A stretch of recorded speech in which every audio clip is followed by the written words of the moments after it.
All right, USL, who's in, who's out is the question as United Soccer Leagues release their format, including all the teams that are going to be playing in 2026 and their teams' home openers.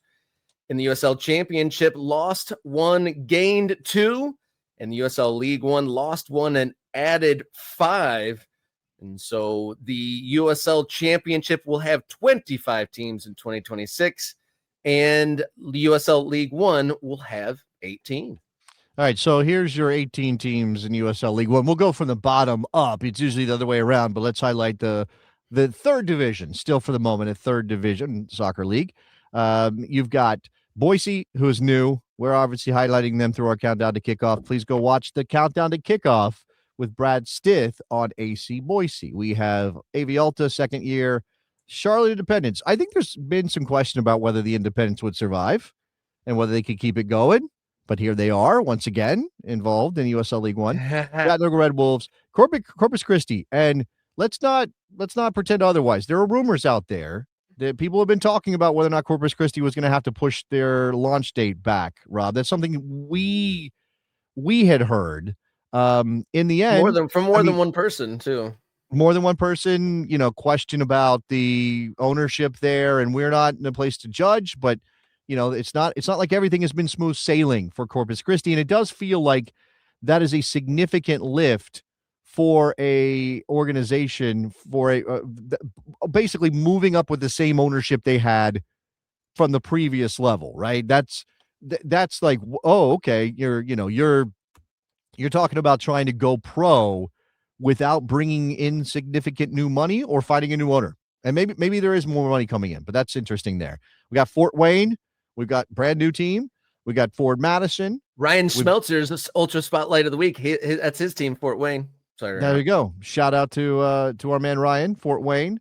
Ford Madison, Greenville Triumph, FC Naples back again, second year.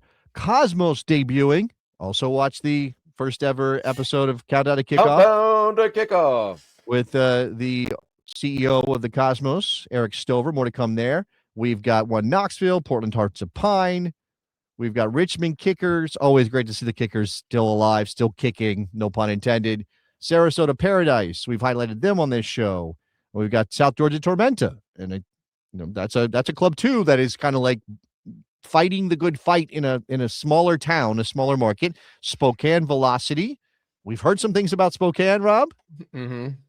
Looks like right as of the moment they're rocking. They're rocking. As of the moment, they are still doing their thing.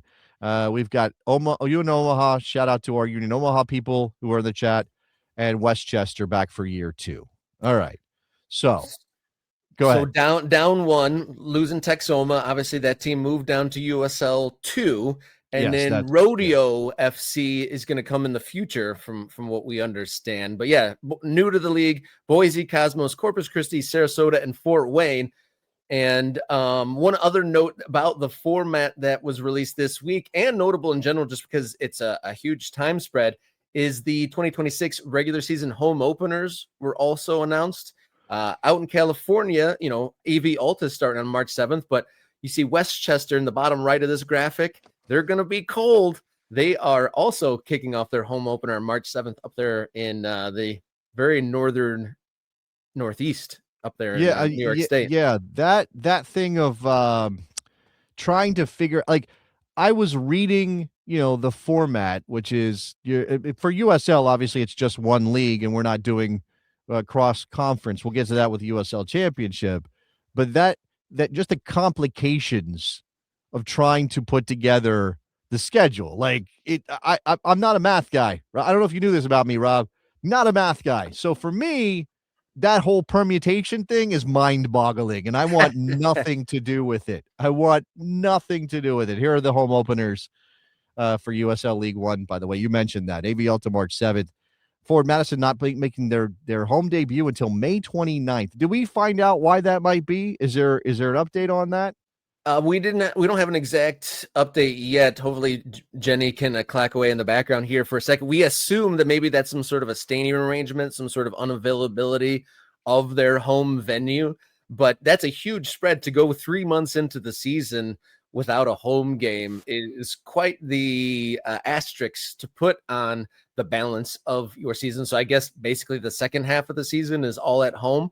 But looking at that, so you're going to see some debut home openers, the Cosmos on March 14th. So the countdown to kickoff for the Cosmos goes until March 14th. And then similarly, AC Boise countdown to kickoff with them as well. Their debut in their new stadium, April 4th. Now, when we did countdown to kickoff, we put AC Boise on less than 100 days because they won't play a game before it will play a game in less than 100 days, but they obviously won't make their home debut until April. So that, again, lots of that's the thing too, the complication of getting the stadium exactly right. For Boise, that's a new stadium. Eric Anderson tells us, and he's an ultra like Eric, he says that the reason for the delay for Ford Madison is new turf at the stadium. And I guess you probably have to let it thaw in Wisconsin before you lay down the turf. That would be my guess, Rob. You would know better than me in your part of the country. All right, we should move on to the USL Championship. Yep. So let's move on to the USL Championship. Like I said, it's a net gain of one team. We are down North Carolina FC, but we have added Brooklyn FC and Sporting Jacks. And so you see Sporting Jacks in the bottom row of the Eastern Conference, and then you see Brooklyn second from the left in that Eastern Conference box as well. Obviously, it's not a completely balanced league. You've got 12 teams in the West and 13 teams in the East now, which as somebody, I don't like math, but as somebody with some low-level OCD, it really bothers me. It's not ideal. You wouldn't call it ideal. Yeah. Shout out to our man Tulsa Mario. Vamos FC Tulsa, he says, back trying to win the championship that eluded them last year. Brooklyn's going to be interesting, out there on Coney Island, playing in a minor league baseball venue. We'll see how that goes. Sporting Jacks, obviously debuting, as you mentioned. There's some teams coming back after successful seasons last year who will be aiming for big things.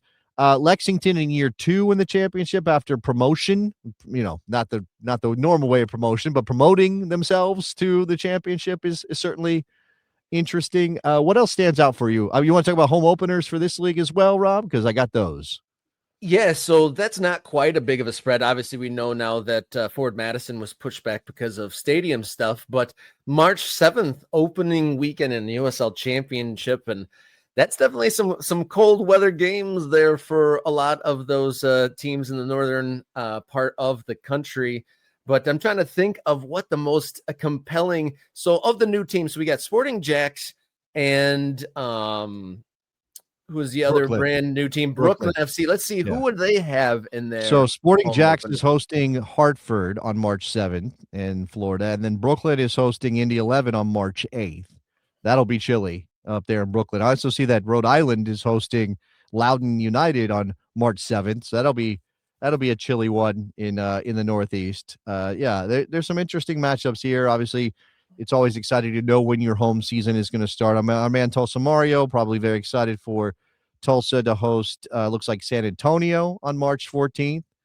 So that should be an interesting game out west. I see that my hometown, Sacramento Republic, born and raised a whole 2 months, they get FC Tulsa in their home opener actually on March 7th. So Tulsa Mario and I can go head-to-head with our hometown teams. I mean, Tulsa's his adopted hometown. Sacramento's my actual hometown, but I was only there for 2 months. So I think we're on the same level in terms of that.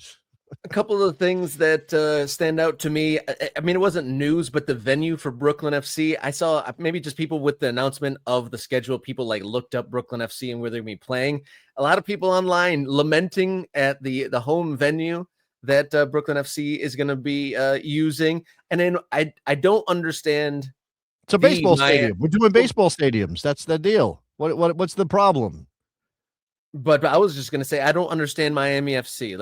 I want to know what is going into the business model for them, because they have the lowest attendance in the league. Okay. But they have a plan for build a brand new stadium. So I wasn't sure what they were going to be. Their situation was going to be in 2020. There are rumors, and we did not bring this into the show, and I apologize for not having the visuals, but there are rumors out there, caught this on Blue Sky, among the USL Illuminati, what I call them, that there might be a rebrand coming for one Miami FC. That because of the potential, because of the stadium plan, because of the move, while they will be close enough to Miami to on some level claim Miami, they might actually be rebranding, because wouldn't the city that is helping you build a new stadium, don't you think they would love you to call yourself that city's name rather than Miami, which is again up the road and not the city that is helping you build this stadium? So they're basically going to be in Homestead, right? And if you do a little digging, and again, I saw this on Blue Sky, you can find at least some potential copyright filings that suggest Miami FC could become a Homestead team instead. So that would make sense. And it's just kind of sign of the times that Miami area will go from 0 soccer specific stadiums to 2 soccer specific stadiums just within, a couple of years each other. But there you have it. The who's in, who's out, and the home openers for USL. Let me do this. Let me just give credit where it's due. Derek Reese on Blue Sky doing the digging. He found the filings for Homestead SC, and in cross-referenced the address for Homestead FC LLC with the address listed for Miami FC. And guess what? They match, right? They're something like that, or they're close enough. Yep, registered agent name and the people involved is right. But it's Miami. Maybe it's an agency thing. So there's that. Okay, let's move on. Yeah, just south of the city. Population of Homestead just north of 85,000 folks there.